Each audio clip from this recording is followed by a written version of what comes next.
സംഗീത സംവിധായകൻ ഷാൻ റഹ്മാനെതിരെ ഗുരുതര ആരോപണവുമായി പ്രൊഡക്ഷൻ മാനേജറും ഷോ ഡയറക്ടറുമായ നിജുരാജ്.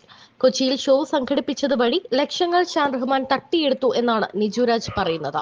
ഷാൻ റഹ്മാന്റെ വാക്ക് കേട്ടാണ് എഗ്രിമെന്റ് പോലും ഇല്ലാതെ ഷോ ചെയ്തത് എന്നും തനിക്ക് ചെലവായ കാശ് പോലും തരുന്നില്ല എന്നും നിജുരാജ് പറയുന്നുണ്ട്. നിജുരാജിന്റെ വാക്കുകൾ ഇങ്ങനെയാണ്: എന്നെ വിളിക്കുന്നത് ഇവരുടെ ബാൻഡിന്റെ മാനേജർ എന്ന നിലയിൽ നെവിൻ ജോർജ് ആണ്. അവിടുത്തെ കീബോർഡ് ആർട്ടിസ്റ്റുമാണ് അദ്ദേഹം. ഒരു ഷോ വരുന്നുണ്ട്, അതിന്റെ പ്രൊഡക്ഷൻ നിജു ചെയ്യണം എന്ന് പറഞ്ഞു. എനിക്ക് നിജുവിന്റെ പ്രൊഡക്ഷനിൽ വിശ്വാസമുണ്ട് എന്ന് പറഞ്ഞ് എന്നെ ഇങ്ങോട്ട് വിളിച്ച് അപ്രോച്ച് ചെയ്യുകയായിരുന്നു. അന്ന് എന്നോട് ചോദിച്ച് എനിക്കൊരു കൊട്ടേഷൻ വേണമെന്ന് പറഞ്ഞു. കൊച്ചിയിൽ ഒരു ബെഞ്ച് മാർക്ക് ആയിരിക്കണം, ഇതുവരെ ആരും കണ്ടിട്ടില്ലാത്ത രീതിയിൽ വേണം ഷോ ചെയ്യാൻ എന്നും പറഞ്ഞു. നമ്മൾ ഷോ ചെയ്തു പോയാലും 3-4 വർഷത്തേക്ക് ഇതാരും ബ്രേക്ക് ചെയ്യരുതെന്ന് പറഞ്ഞു. പ്രൊഡക്ഷൻ ഐഡിയ വെച്ച് ഞാൻ കൊട്ടേഷൻ കൊടുക്കുകയും ചെയ്തിരുന്നു. വേറെയും കൊട്ടേഷൻ മേടിച്ചിട്ടുണ്ടാകാം, എനിക്കറിയില്ല. അവർ ഒരു ദിവസം എന്നെ വിളിച്ചിട്ട് കൊട്ടേഷൻ ഇഷ്ടപ്പെട്ടു എന്ന് പറഞ്ഞു. പാലാരിവട്ടത്തിലുള്ള ഓഫീസിൽ നെവിനും ഷാൻ റഹ്മാന്റെ വൈഫുമായിട്ടാണ് മീറ്റിംഗ് എന്ന് പറഞ്ഞു. ഞാൻ ആ മീറ്റിംഗിന് പോവുകയും ചെയ്തിരുന്നു. അവർ ഇഷ്ടപ്പെട്ടു, നമുക്ക് ചെയ്യാം എന്നും പറഞ്ഞു. അതിനുശേഷം ഒരാഴ്ച കഴിഞ്ഞ് എന്നെ വിളിച്ചിട്ട് വർക്ക് ഒന്ന് പോസ്റ്റ്പോൺ ചെയ്യുകയാണെന്ന് പറഞ്ഞു. ആ സമയത്ത് എന്റെ വർക്ക് സ്റ്റാർട്ട് ചെയ്തിട്ടുണ്ടായിരുന്നു. ഞാൻ എന്താണ് കാരണം എന്ന് ചോദിച്ചു. സ്പോൺസർഷിപ്പിന്റെ കേസാണ്, ഡിലേ ആകുന്നുണ്ട്, അതിന്റെ പേരിലാണ് എന്നാണ് പറഞ്ഞത്. ഷോ ഞാൻ ചെയ്യട്ടെ എന്ന് ചോദിച്ചു. 25 ലക്ഷമാണ് കോസ്റ്റ് എന്ന് നെവിൻ പറഞ്ഞു. ഈ സംസാരം കഴിഞ്ഞ് ഒരാഴ്ച കഴിഞ്ഞപ്പോൾ എന്നെ വിളിച്ചു പറഞ്ഞു, ഒരു ഹാപ്പി ന്യൂസ് ഉണ്ട്, നേരിട്ട് കാണാൻ പറ്റുമോ എന്ന് ചോദിച്ചു. ഒരു ടൈറ്റിൽ സ്പോൺസർഷിപ്പായി 35 ലക്ഷത്തിന്റെ സ്പോൺസർഷിപ്പ് ഉണ്ടാകും. അത് അവരുടെ സൈഡിൽ നിന്നുണ്ടാകും. അതുകൊണ്ട് ഈ ഷോയുടെ 40% പ്രോഫിറ്റ് അവർക്ക് കൊടുക്കണം എന്ന് പറഞ്ഞു. ഞാൻ ഓക്കെ പറഞ്ഞു, കാരണം അവരുടെ കോസ്റ്റ് 25 ലക്ഷമായിരുന്നു എന്നോട് പറഞ്ഞിരുന്നത്. അത് കഴിഞ്ഞിട്ടാണ് 60-40 എന്ന് പറഞ്ഞത്. ഞാൻ എഗ്രിമെന്റ് തരണം എന്ന് പറഞ്ഞിരുന്നു. നവംബർ തൊട്ട് ഞാൻ എഗ്രിമെന്റ് ചോദിക്കുന്നുണ്ട്. മീറ്റിംഗിന്റെ അന്ന് തൊട്ട് നെവിൽ തനിക്കും സൈറത്തയ്ക്കും അവരുടെ ഡോക്യുമെന്റ്സ് എല്ലാം നോക്കുന്ന നിമിഷ എന്ന വ്യക്തിക്കും വാട്സാപ്പിൽ അയച്ചു കൊടുത്തിട്ടുണ്ടായിരുന്നു. അത് കഴിഞ്ഞിട്ട് 3 പേർക്കും അയച്ചു കൊടുത്തു. തിരിച്ച് ഞാൻ കണ്ടിന്യൂസ് ആയി എഗ്രിമെന്റ് അയച്ചു കൊടുക്കുന്നുണ്ടായിരുന്നു.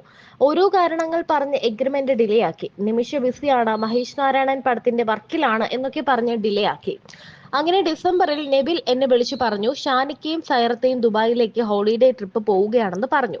എനിക്ക് എഗ്രിമെന്റ് തന്നിട്ടില്ല എന്ന് പറഞ്ഞപ്പോൾ നെവിൽ പറഞ്ഞു, നീ ഡയറക്റ്റ് ചോദിക്കുകയെന്ന്. അങ്ങനെ ഞാൻ ഷാൻ റഹ്മാന്റെ വീട്ടിൽ പോയി എഗ്രിമെന്റ് കംപ്ലീറ്റ് ചെയ്തിട്ടില്ല, ഞാൻ പ്രൊഡക്ഷൻ വർക്ക് സ്റ്റാർട്ട് ചെയ്തു എന്ന് പറഞ്ഞു. എല്ലാം വാക്കാലേ ഉള്ളൂ എന്ന് പറഞ്ഞു. അപ്പോൾ പറഞ്ഞു, ഇന്ന് വൈകുന്നേരം നിജുവിന്റെ എഗ്രിമെന്റ് തരാം, വൈകിട്ട് 6 മണിക്ക് നിമിഷയുമായി ഒരു കോൾ ഉണ്ട് എന്ന് പറഞ്ഞു. അന്നും എനിക്ക് എഗ്രിമെന്റ് തന്നില്ല. അത് തരാതെ അവർ ഹോളിഡേ ട്രിപ്പിന് പോയി. ആ സമയത്ത് എഗ്രിമെന്റ് മനഃപൂർവ്വം വൈകിപ്പിക്കുകയാണെന്ന് തോന്നിയിരുന്നില്ല, കാരണം എല്ലാ കാര്യങ്ങളും നമ്മളെയും കൂട്ടി നിർത്തിയാണ് ചെയ്യുന്നത്. വീട്ടിലെ ഒരംഗത്തെ പോലെയായിരുന്നു. ട്രിപ്പിന് പോയി വന്നതിന്റെ പിറ്റേ ദിവസം ഞാൻ പറഞ്ഞു, എനിക്ക് കാണണം, എനിക്ക് ഇതുവരെ എഗ്രിമെന്റ് തന്നില്ല എന്ന് പറഞ്ഞു. നിജു, നാളെ രാവിലെ നമുക്ക് കാണാം എന്നാണ് പറഞ്ഞത്. അങ്ങനെ ഷാനിക്കയുടെ ഫ്ലാറ്റിൽ പോയി കണ്ട് എഗ്രിമെന്റ് ചോദിച്ചു. അന്ന് വൈകുന്നേരം എഗ്രിമെന്റ് തരാമെന്ന് പറഞ്ഞു. അന്ന് വൈകുന്നേരവും എഗ്രിമെന്റ് തന്നില്ല. ജനുവരി 12-ന് ഞാൻ നിമിഷയെ വിളിച്ചു പറഞ്ഞു, ഞാനിത് ബാക്കൗട്ട് ചെയ്യുകയാണ്, ഞാൻ ഷോ ചെയ്യുന്നില്ല, എനിക്ക് പ്രോപ്പർ എഗ്രിമെന്റ് ഒന്നും തരുന്നില്ല എന്ന് പറഞ്ഞു. നിമിഷ പറഞ്ഞു ഷാനിക്കയെ വിളിച്ച് കാര്യം പറയാൻ. അന്നുവരെ എല്ലാ കാര്യങ്ങളും ഷോയുമായി ബന്ധപ്പെട്ട ഡോക്യുമെന്റേഷനും മാർക്കറ്റിംഗും എല്ലാം ഞാൻ ഡീൽ ചെയ്തത് സൈറത്തയുമായിട്ടായിരുന്നു. ഷാനിക്കയോട് ഞാൻ കാര്യങ്ങൾ പറഞ്ഞപ്പോൾ അദ്ദേഹം സ്റ്റുഡിയോയുടെ ലൊക്കേഷൻ അയച്ചു തന്ന് നാളെ നമുക്ക് മീറ്റ് ചെയ്യാമെന്ന് പറഞ്ഞു. പിറ്റേന്ന് രാവിലെ ഷാനിക്ക തന്നെ എനിക്ക് മെസ്സേജ് അയച്ച് ചോദിച്ചു, ഇന്ന് നമ്മൾ കാണുന്നുണ്ടോ എന്ന്. അതേ എന്ന് ഞാൻ പറഞ്ഞപ്പോൾ ശരി, 12 മണിക്ക് കാണാമെന്ന് പറഞ്ഞു. അങ്ങനെ സ്റ്റുഡിയോയിൽ പോയി കാണുകയും ഇങ്ങനെയാണെങ്കിൽ ഞാൻ ബാക്കൗട്ട് ചെയ്യുകയാണ് എന്നും പറഞ്ഞു. നീ വിഷമിക്കണ്ട, ഞാനില്ലേ കൂടെ, 2 ദിവസം കഴിഞ്ഞ് എല്ലാം ക്ലോസ് ചെയ്ത് തരാം എന്ന് പറഞ്ഞാണ് ഷാനിക്ക അന്ന് എന്നോട് പറഞ്ഞത്. അതനുസരിച്ച് ഞാൻ 2 ദിവസം വെയിറ്റ് ചെയ്തു. പക്ഷെ പ്രോപ്പറായിട്ടുള്ള റെസ്പോൺസ് ഒന്നും വന്നില്ല. 18-ാം തീയതി ഷാനിക്കയെ വിളിച്ച് ഞാനിത് ചെയ്യുന്നില്ല എന്ന് പറഞ്ഞു. അന്ന് രാത്രി നമുക്കിരുന്ന് സംസാരിച്ച് ക്ലിയർ ചെയ്യാം എന്നാണ് ഷാനിക്ക പറഞ്ഞത്. അങ്ങനെ എൻ്റെ ഒരു ഫ്രണ്ടിനെ കൂടെ കൂട്ടിയാണ് ഞാൻ പോയത്. ഞാൻ ഷാനിക്കയോട് പറഞ്ഞു, എനിക്ക് സൈറത്തയുടെ ഭാഗത്ത് നിന്ന് കമ്മ്യൂണിക്കേഷൻ ഗ്യാപ്പ് ഫീൽ ചെയ്യുന്നുണ്ട്, നമുക്ക് ഇവിടെ വെച്ച് ഇത് ഡ്രോപ്പ് ചെയ്യുകയാണ് നല്ലത് എന്ന് പറഞ്ഞു. 14-ാം തീയതി ഞാൻ ഷാനിക്കയെ കണ്ടതിന്റെ പേരിൽ ഒരു ബന്ധവുമില്ലാത്ത എഗ്രിമെന്റ് നിമിഷ അയച്ചു തന്നിരുന്നു. അതിനകത്ത് കമ്പനിയുടെ പേര് ഇന്റേണൽ റേ എന്നും സൈൻ ചെയ്യുന്നിടത്തും അക്കൗണ്ട് നമ്പറും എല്ലാം വേറൊരു കമ്പനിയുടെ പേരുമായിരുന്നു. അപ്പോഴാണ് ആദ്യം എനിക്ക് ഡൗട്ട് അടിക്കുന്നത്. അവർ പറയുന്ന കാര്യങ്ങളല്ല എഗ്രിമെന്റിൽ വരുന്നതെന്നും എനിക്ക് മനസ്സിലാകുന്നത്. ഇക്കാര്യം ഞാൻ ഷാനിക്കയോട് പറഞ്ഞപ്പോൾ അദ്ദേഹം പറഞ്ഞു, നീ ടെൻഷൻ അടിക്കണ്ട, നിന്റെ കൂടെ ഞാൻ ഉണ്ടാകും, ഇവിടുത്തെ ഫൈനൽ വേർഡ് ഞാനാണെന്ന് പറഞ്ഞു. പുള്ളിയുടെ വാക്കിനെ ഞാൻ വിശ്വസിച്ചു. നീ ഇപ്പോൾ പറഞ്ഞ കാര്യങ്ങളെല്ലാം നാളെ രാവിലെ സൈറത്ത് ഇരിക്കുന്ന മീറ്റിംഗിലും പറയണമെന്ന് പറഞ്ഞു. ആ സമയത്ത് സൈറ ചിലപ്പോൾ പൊട്ടിത്തെറിക്കുകയൊക്കെ ചെയ്തേക്കാം, നീ അതൊന്നും മൈൻഡ് ചെയ്യേണ്ടെന്നാണ് പറഞ്ഞത്. 19-ാം തീയതി രാവിലെ മീറ്റിംഗിനായി ഞാൻ ഇറങ്ങിയപ്പോൾ ഷാനിക്ക് വിളിച്ചു പറഞ്ഞു, നിജു, സൈറയ്ക്ക് തീരെ സുഖമില്ല, ഈ മീറ്റിംഗ് ഇന്ന് രാത്രിയിലേക്കോ നാളെ രാവിലേക്കോ മാറ്റാം എന്ന് പറഞ്ഞു. ഒരാൾക്ക് വയ്യെന്ന് പറയുമ്പോൾ ഞാൻ വീണ്ടും ഓക്കെ പറഞ്ഞു. ഷാനിക്ക് അന്ന് രാത്രി വിളിച്ചില്ല, ഞാൻ കരുതി വയ്യാത്തോണ്ടാകുമെന്ന്. രാവിലെ വിളിച്ചപ്പോൾ എടുത്തില്ല. പിന്നെ വിളിച്ചപ്പോൾ എന്നോട് ചോദിച്ചു, എത്രയായിരുന്നു നിന്റെ പ്രൊഡക്ഷൻ കോസ്റ്റ് എന്ന്. ഞാൻ പറഞ്ഞു, ഇതെല്ലാം സൈറത്തിയോട് വ്യക്തമായി പറഞ്ഞതാണ്, അറൌണ്ട് 45 lakh ആണ് ടോട്ടൽ കോസ്റ്റ് വരുന്നത് എന്ന് പറഞ്ഞു. അത് 35 ലക്ഷത്തിന് ചെയ്തു തരണമെന്നാണ് ഇത്ത പറഞ്ഞു. ഓക്കെ, നിന്റെ 35 ലക്ഷം രൂപ ഞാൻ തരും, അത് ലാഭമായാലും നഷ്ടമായാലും ഞാൻ തരുമെന്നാണ് ഷാനിക്ക് പറഞ്ഞത്. നമുക്ക് ഈ ഷോയുമായി മുന്നോട്ട് പോകാം എന്ന് പറഞ്ഞു.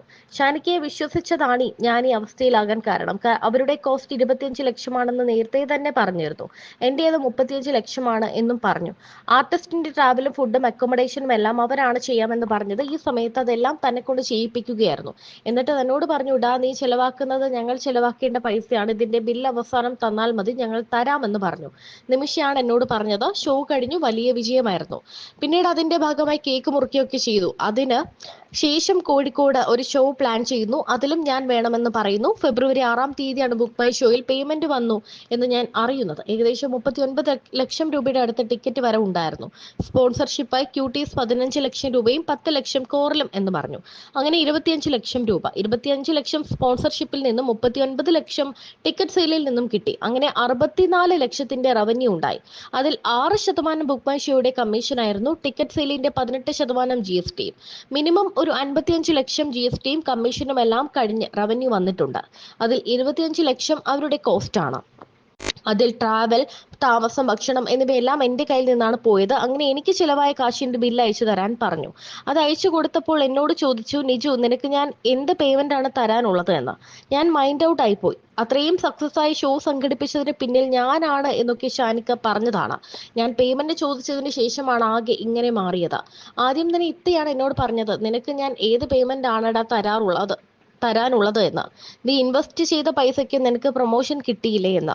ദുൽഖർ സൽമാൻ ഷെയർ ചെയ്തു എന്നുള്ള രീതിയിലാണ് പറഞ്ഞത്. ഞാൻ ഒരിക്കലും പ്രൊമോഷന് വേണ്ടിയിട്ടല്ല ഷോ ചെയ്തത്. ഞാൻ ഷോയ്ക്ക് മുൻപ് തന്നെ പ്രൊഡക്ഷൻ കോസ്റ്റ് എന്താണെന്ന് പറഞ്ഞിട്ടുണ്ട്. ദുൽഖർ സൽമാൻ ഒരു പോസ്റ്റ് ഷെയർ ചെയ്തതിന്റെ പേരിൽ 2 മാസം ജോലി ചെയ്തതിന്റെ പണം തരില്ല എന്ന് പറയുന്നത് എന്തടിസ്ഥാനത്തിലാണ് എന്നാണ് നിജുരാജ് ചോദിക്കുന്നത്.